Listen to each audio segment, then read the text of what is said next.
Hello students. आज की video में हम जानेंगे मेटल एंड नॉन मेटल्स के बारे में। ये हमारा जो चैप्टर नंबर 3 होगा एनसीईआरटी क्लास 10th के लिए, जो कि सीबीएसई और एमपी बोर्ड दोनों ही एग्जाम्स के लिए वेरी इंपॉर्टेंट चैप्टर होता है। तो यहाँ पर हम एनसीईआरटी को लाइन बाय लाइन डिस्कस करेंगे। सबसे पहले हम जान लेते हैं यहाँ इंट्रोडक्शन के बारे में मेटल और नॉन मेटल्स की। In class 9th you have learn about various elements. You have seen that elements can be classified as metal, non-metals on the basis of their properties। तो यहाँ पर हम मेटल और नॉन मेटल्स को उनकी property के base पर classify करते हैं, उनको डिवाइड करते हैं कि मेटल्स क्या होगी, नॉन मेटल्स क्या होगी, है ना। तो ये हम यहाँ पर देखेंगे।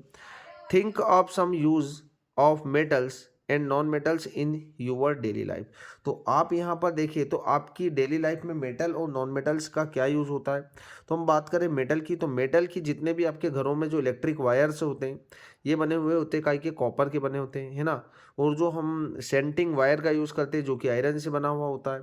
एल्यूमिनियम के वायर्स का भी यूज़ करते हैं अपन, है ना। तो ये जो मेटल्स का यूज़ होगा, मेटल्स का यूज़ अपन ऑर्नामेंटल्स में, ज्वेलरी में भी करते हैं, ये भी आपको पता होगा।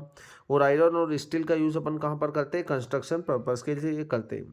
तो ये तो हुआ हमारा मेटल की बात। अब हम जान लेते हैं नॉन मेटल्स के बारे में। तो नॉन मेटल्स का यूज़ आप कहाँ पर करते हैं। नॉन मेटल्स का यूज़ हम प्लास्टिक का यूज़ करते हैं, पेन का यूज़ कर रहे हैं अपन। ये पेन भी काहे से बना हुआ है, नॉन मेटल से बना हुआ है ना। फिर हमारे घरों का जो फर्नीचर होता है, फिर हमारी बुक्स होगी, ये सभी क्या है, नॉन मेटल से। तो आप मेटल और नॉन मेटल्स का यूज़ भी यहाँ पर करते हैं। और रेस्पायरेशन में हम जो ऑक्सीजन का यूज़ कर रहे हैं वो भी क्या है, नॉन मेटल से। तो यहाँ पर अपन मेटल और नॉन मेटल्स का यूज़ करते हैं, हमारी डेली लाइफ में बहुत सारा यूज़ होता है। फिर what property did you think of while categorising elements as metal और नॉन मेटल्स। मतलब हम यहाँ पर मेटल और नॉन मेटल को किस तरीके से कैटेगराइज करेंगे, किस तरीके से क्लासीफाई करेंगे इनकी प्रॉपर्टी के बेसिस पर। तो वो हम यहाँ पर देखेंगे। एक्टिविटी जो होगी 3.1 से लेकर 3.6 तक जो एक्टिविटीज़ होगी वो मेटल्स के बारे में होगी। तो यहाँ पर हम देखेंगे इसको। How are this properties related to the uses of this elements, है ना, इनका यूज़ किस तरीके से होगा। Let's us look at some of this property in details. तो यहाँ पर हम डिटेल्स में देखेंगे। सबसे पहले हम बात कर लेते हैं फिजिकल प्रॉपर्टीज ऑफ मेटल्स, है ना। यहाँ पर हम मेटल्स की फिजिकल प्रॉपर्टी की बात करेंगे। The easiest way to start grouping substance is by comparing their physical property. Let's us study this with the help of the following activity for activities 3.1 to 3.6। मतलब हम यहाँ पर 3.1 से लेकर 3.6 तक जो एक्टिविटीज़ करेंगे उसके उन एक्टिविटी के बेस पर आप क्या कर लेंगे, यहाँ पर पहचान लेंगे कि मेटल्स क्या होती है। Collect the symbols of following metals. Iron, iron का सिंबल क्या होता है, तो आयरन का सिंबल जो होगा वो क्या होगा, Fe होगा। कॉपर का जो सिंबल होता है वो क्या होता है, Cu होता है, ठीक है। एल्यूमिनियम का होगा Al, ठीक है। मैग्नीशियम का क्या होगा, Mg, ठीक है। और सोडियम का होता है Na, लेड का होगा Pb, ठीक है। इसी तरीके से जिंक का होगा Zn and any other metals that is easily available, है ना। तो यहाँ पर अपन मेटल्स को ले लेते हैं। अब एक्टिविटी 3.1 की हम बात करें यहाँ पर। Take a sample of iron, copper, aluminium and magnesium. Note the appearance of each sample, है ना। सबसे पहले आप यहाँ पर डिफरेंट टाइप्स की मेटल लेंगे, कॉपर है, एल्यूमिनियम है एंड मैग्नीशियम है। इन सभी मेटल्स को लेने के बाद इनकी अपीयरेंस को चेक करेंगे अपन, कैसी दिख रही है वो, है ना। फिर आप क्या करेंगे, उनको clean the surface of each sample by rubbing them with sand paper and note their appearance against, है ना। फिर क्या करेंगे अपन, जो जितने भी मेटल के हमारे पास जो ब्लॉक्स रहेंगे, जितने भी सैंपल्स रहेंगे, उनको सैंड पेपर की हेल्प से अपन क्या करेंगे, रब करेंगे। और रब करेंगे तो क्या होगा, उनका जो सरफेस होगा वो शाइनिंग करेगा। आपने यदि घरों में आपके देखा होगा कि आयरन को अपन जब सैंड पेपर या रेजमाल की हेल्प से रब करते हैं तो उसका जो सरफेस होता है वो शाइनिंग होता है ना। तो शाइनी सरफेस के लिए अपन एक वर्ड का यूज करेंगे, इस प्रॉपर्टी को बोलते हैं metallic lustre. Metals in their pure state have a shining surface. उनका सरफेस कैसा होगा, शाइनिंग सरफेस होगा। This property is called metallic lustre. तो इस प्रॉपर्टी को क्या बोलेंगे, मेटालिक लस्टर। मतलब जितनी भी मेटल्स होगी इनके पास क्या होगी, मेटालिक लस्टर होती है। जैसे लोहे पर जंग लग जाता है तो अपन क्या करते हैं, अपन सैंड पेपर का यूज करके उसको साफ करते हैं, तो मेटल की सरफेस क्या हो जाती है, चमकने लग जाती है, शाइनिंग सरफेस हो जाती है। तो इस प्रॉपर्टी को बोलते हैं मेटालिक लस्टर। तो ये होगा एक्टिविटी 3.1। अब एक्टिविटी होगी 3.2। Take small pieces of iron, copper, aluminium and magnesium. Try to cut this metals with the sharp knife, है ना। फिर क्या करेंगे अपन, इन सभी iron, copper, aluminium and magnesium को लेने के बाद इनको क्या करेंगे, नाइफ की हेल्प से क्या करेंगे, कट करेंगे। ठीक है। Note your observation, hold a piece of sodium metal with a pair of tongs, है ना। टंग्स जो रहेगा वो हमारी लेबोरेटरी का एक चिमटी होती है, तो उसकी हेल्प से अपन क्या करेंगे, सोडियम को। Caution, always handle sodium metal with care, dry it by pressing between the fold of a filter paper. तो आपको क्या करना है, यहाँ पर जो सोडियम मेटल का जो ब्लॉक लेंगे आप, सोडियम मेटल का जो सैंपल ले रहे हैं उसको आपको पेपर के बीच में रखकर क्या कर लेना, प्रेस कर लेना है। ठीक है। यदि ऐसा नहीं करेंगे हम तो क्या होगा, सोडियम मेटल जो रहेगी वो एयर और वाटर से क्या कर लेगी, रिएक्ट कर लेगी। ठीक है। तो आपको सोडियम मेटल लेने से पहले ये सावधानी रखना है। Put it on a watch glass and try to cut it with a knife, है ना। फिर आप क्या करेंगे, उसको नाइफ या चाकू की हेल्प से सोडियम को कट करेंगे, तो सोडियम जो रहेगा वो इजीली कट हो जाएगा। ठीक है। क्योंकि सोडियम जो मेटल है वो इतनी ज़्यादा हार्ड नहीं होती, थोड़ी सॉफ्ट होती है। ठीक है। व्हाट डू यू ऑब्जर्व, तो आप क्या करेंगे, इसको कट कर लेंगे। बाकी यदि आप कॉपर, एल्यूमिनियम एंड मैग्नीशियम को कट करेंगे तो ये इजीली कट नहीं होती है, क्योंकि इनकी हार्डनेस थोड़ी ज़्यादा होती है। ठीक है। तो ये होगी हमारी एक्टिविटी 3.2।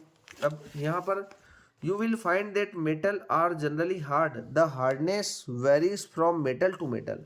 हर मेटल की हार्डनेस क्या होगी, अलग अलग होगी। क्योंकि आप सोडियम को क्या कर रहे हैं, यहाँ पर नाइफ की हेल्प से कट कर पा रहे हैं, बट आयरन आयरन और जो कॉपर रहेगा इनको आप क्या कर रहे हैं, नाइफ की हेल्प से कट नहीं कर पाएंगे। तो कुछ मेटल हार्ड होगी और कुछ मेटल सॉफ्ट होगी, मतलब इतनी ज़्यादा हार्ड नहीं होगी। फिर एक्टिविटी 3.3 की हम बात करते हैं। Take pieces of iron, zinc, lead and copper.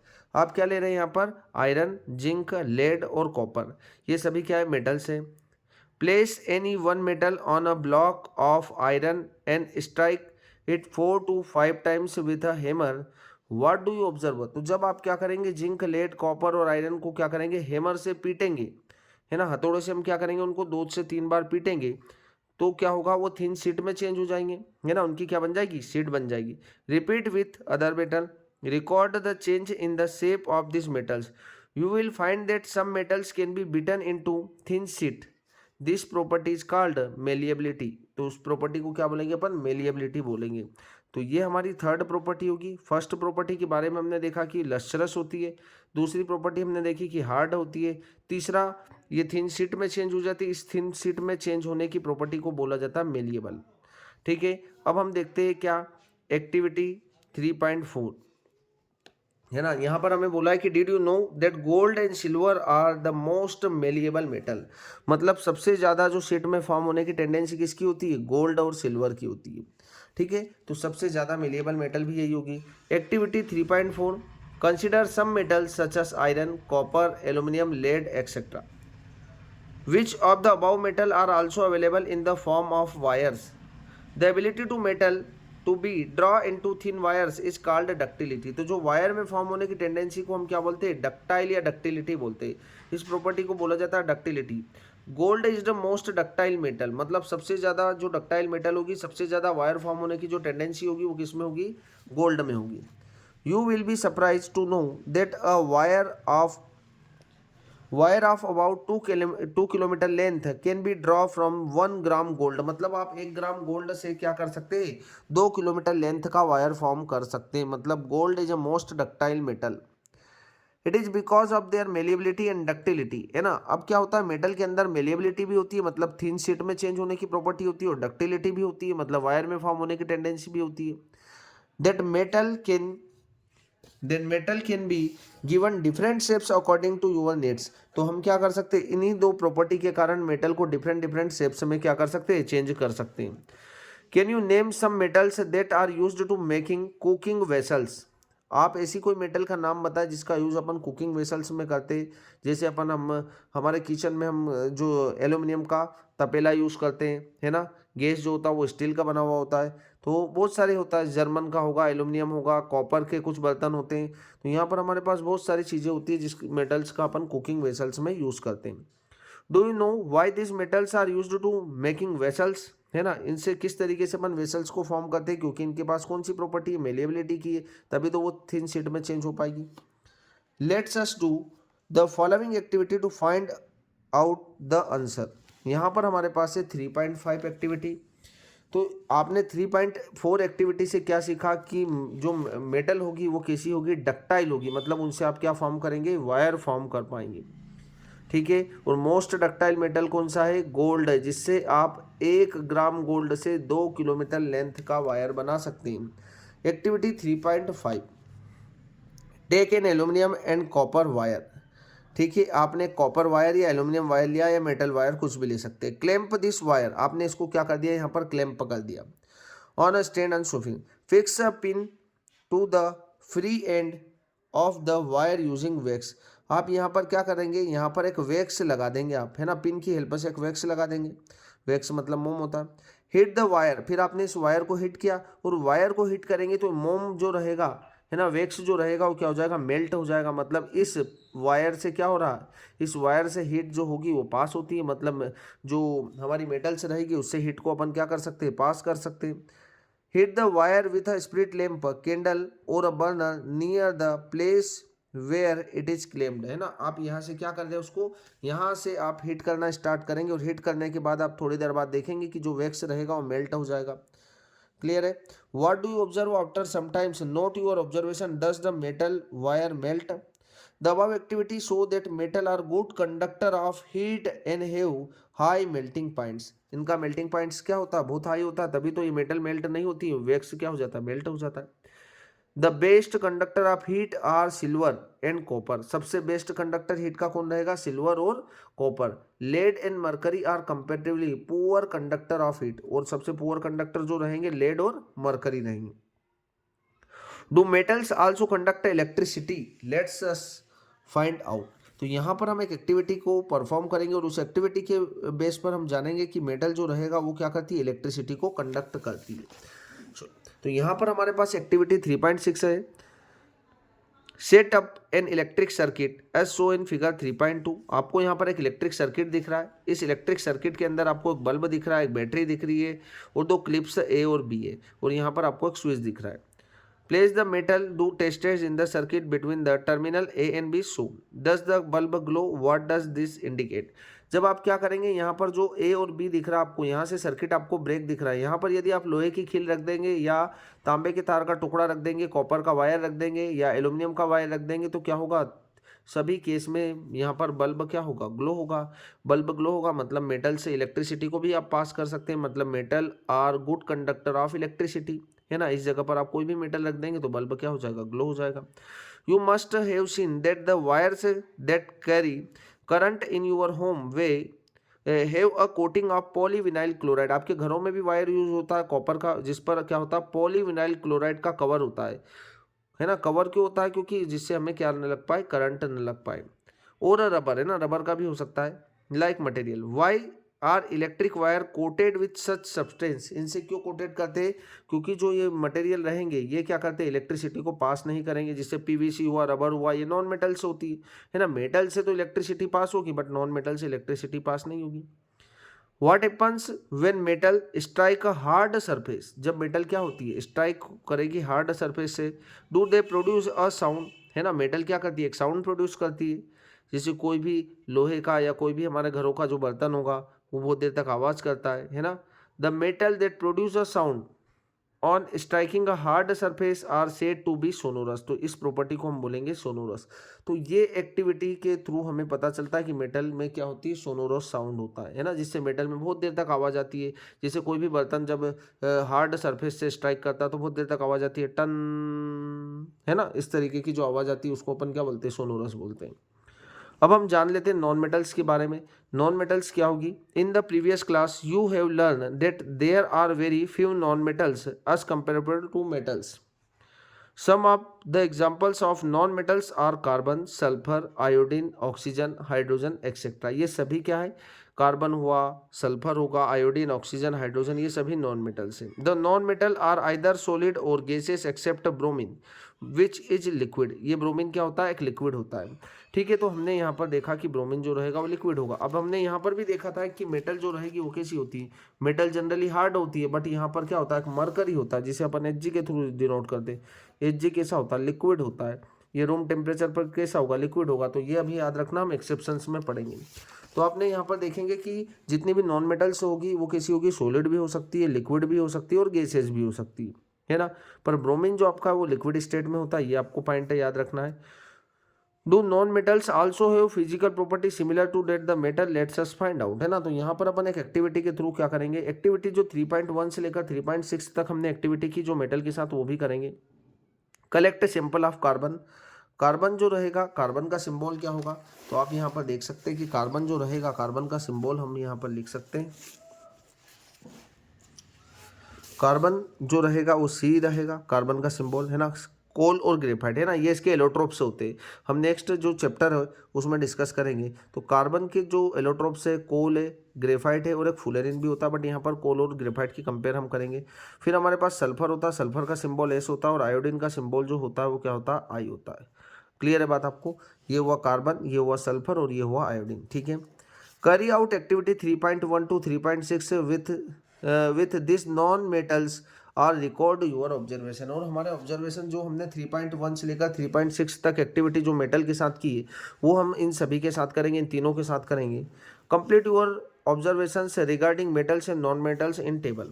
अब यहाँ पर हम बात करें तो यहाँ पर एलिमेंट्स जो हमारे पास क्या है, यहाँ पर हमने लिया क्या, कार्बन, ठीक है, ये होगा हमारा कार्बन।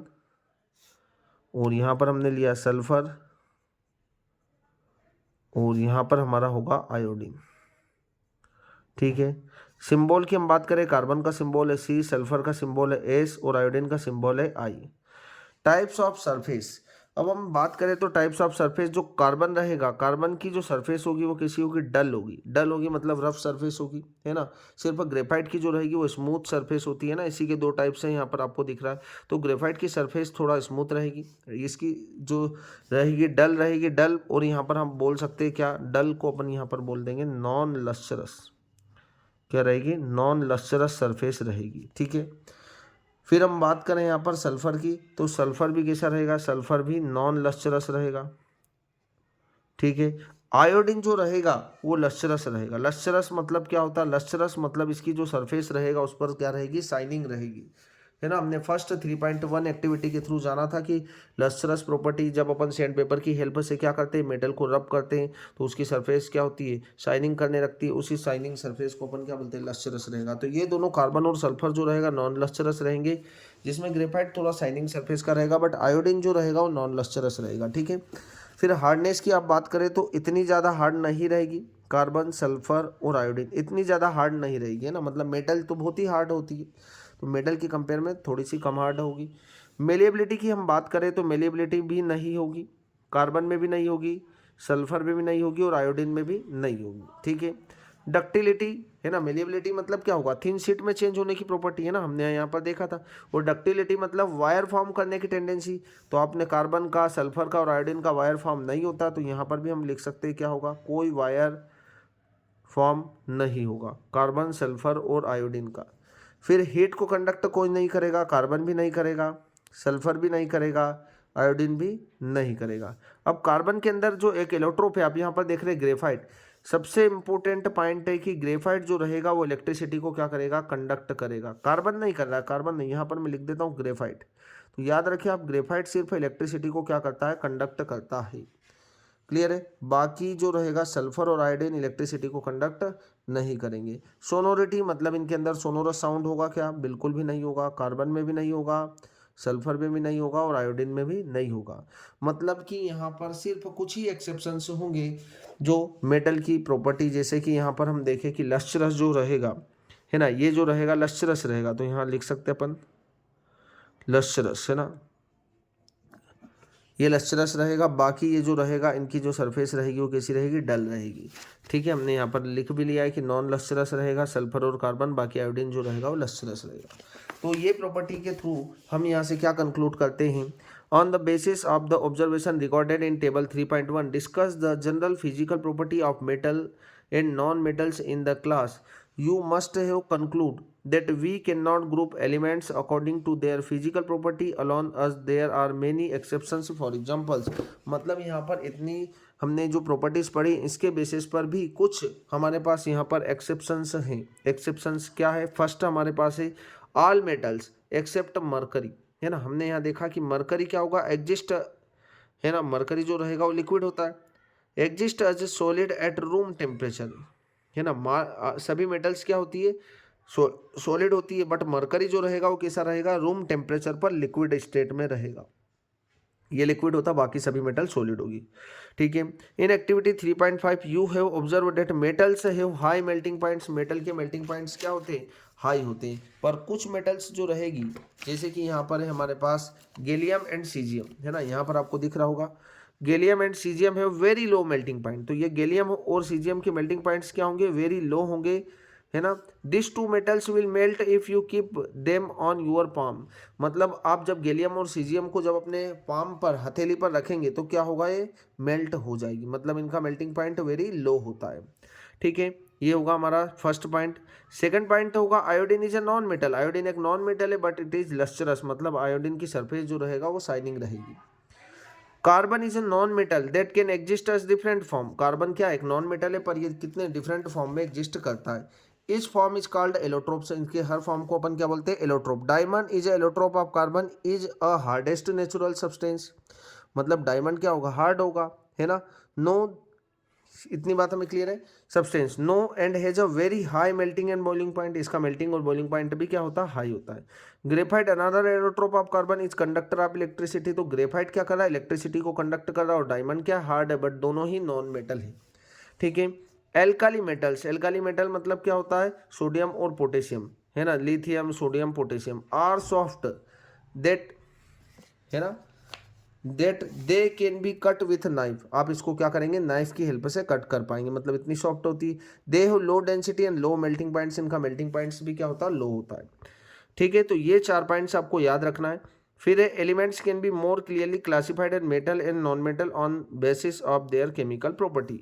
अब यहाँ पर अपन, ये तो फिजिकल प्रॉपर्टीज थी जितनी भी हमने इधर पढ़ी, ये फिजिकल प्रॉपर्टी थी। अब केमिकल प्रॉपर्टी की बात, take a magnesium ribbon and some sulphur powder, आप यहाँ पर क्या ले रहे, मैग्नीशियम रिबन ले रहे हैं, मतलब Mg ले रहे हैं आप यहाँ पर, ठीक है, एंड सम सल्फर पाउडर, तो आप यहाँ पर क्या ले रहे हैं, सल्फर पाउडर। ये हमने लिया मैग्नीशियम पाउडर और ये लिया हमने सल्फर पाउडर, सल्फर जो रहेगा वो इसका सिंबल होगा S. Burn the magnesium ribbon and collect the ashes, burn जब आप करेंगे तो मैग्नीशियम और सल्फर दोनों को ऑक्सीजन की प्रेजेंस में बर्न करेंगे, और मैग्नीशियम जब ऑक्सीजन से रिएक्ट करेगा तो क्या बनेगा, मैग्नीशियम ऑक्साइड, और सल्फर जब ऑक्सीजन से रिएक्ट करेगा तो बनेगा क्या, सल्फर डाइऑक्साइड। ठीक है, सल्फर डाइऑक्साइड, तो ये हमारे पास जो बनेगा, ठीक है। डिजोल्व देम वाटर, फिर हम इनको क्या करेंगे, जलाने के बाद, इनको बर्न करने के बाद, मैग्नीशियम को बर्न करने के बाद जो एस बन रहा मैग्नीशियम ऑक्साइड का, और सल्फर को बर्न करने के बाद जो सल्फर डाइऑक्साइड बन रहा है उसको क्या करेंगे, वाटर में डिजोल्व करेंगे। Test the resultant solution with both red and blue litmus paper. ठीक है, फिर इनको क्या करेंगे, वाटर के अंदर इनका एक्वस सॉल्यूशन बनाएंगे हम, तो इसको अपन जब डालेंगे तो ये क्या कर देगा, रेड लिटमस पेपर को किस में चेंज कर देगा, ब्लू में चेंज कर देगा। ठीक है, और ये जो रहेगा सल्फर डाइऑक्साइड, ये ब्लू को किस में चेंज कर देगा, रेड में चेंज कर देगा।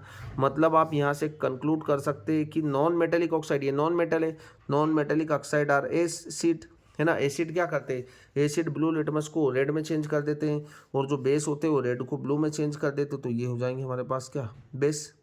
ठीक है, आपने क्या किया, मैग्नीशियम को बर्न किया, मैग्नीशियम ऑक्साइड बना, उसको वाटर के अंदर डिजोल्व किया, वाटर के अंदर डिजोल्व करने के बाद आपको क्या कर रहे हैं, red and blue litmus paper से उसको चेक करेंगे, और चेक करेंगे तो रेड लिटमस को ब्लू में चेंज कर देगा, और सल्फर जो रहेगा ब्लू को रेड में चेंज कर देगा। मतलब non metallic oxide are acidic in nature and metallic oxide are basic in nature. ठीक है, in the product formed burning magnesium acidic और बेसिक, तो मैग्नीशियम क्या होगा, मैग्नीशियम जो रहेगा बेसिक रहेगा। Now burn sulphur powder, place the test tube over the burning sulphur to collect fume produced, add some water to about test tube and shake, test this solution with blue and red litmus paper. तो हमने यहाँ पर देख ही लिया कि ये क्या कर रहा है, मैग्नीशियम रेड को ब्लू में चेंज कर रहा है ना, और जो हमारा सल्फर रहेगा ब्लू को रेड में चेंज कर रहा है।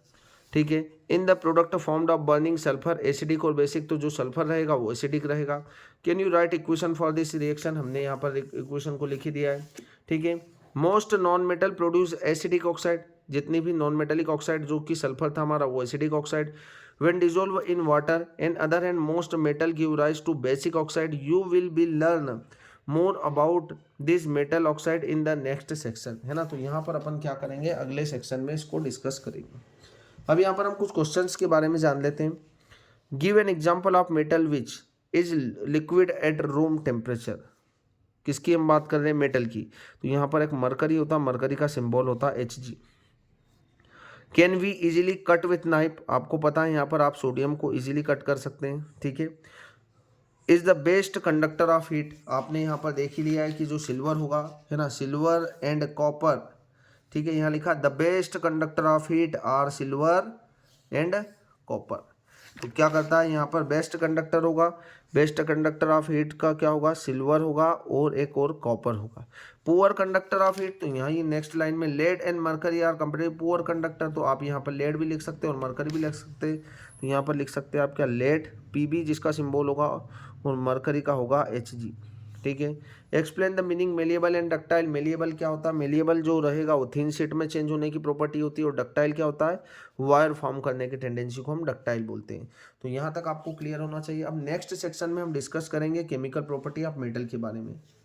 तो आपको ये चैप्टर अच्छी तरीके से क्लियर करना है, तो हम इसको नेक्स्ट लेक्चर में यहाँ से कंटिन्यू करेंगे, जो कि होगी केमिकल प्रॉपर्टीज ऑफ मेटल।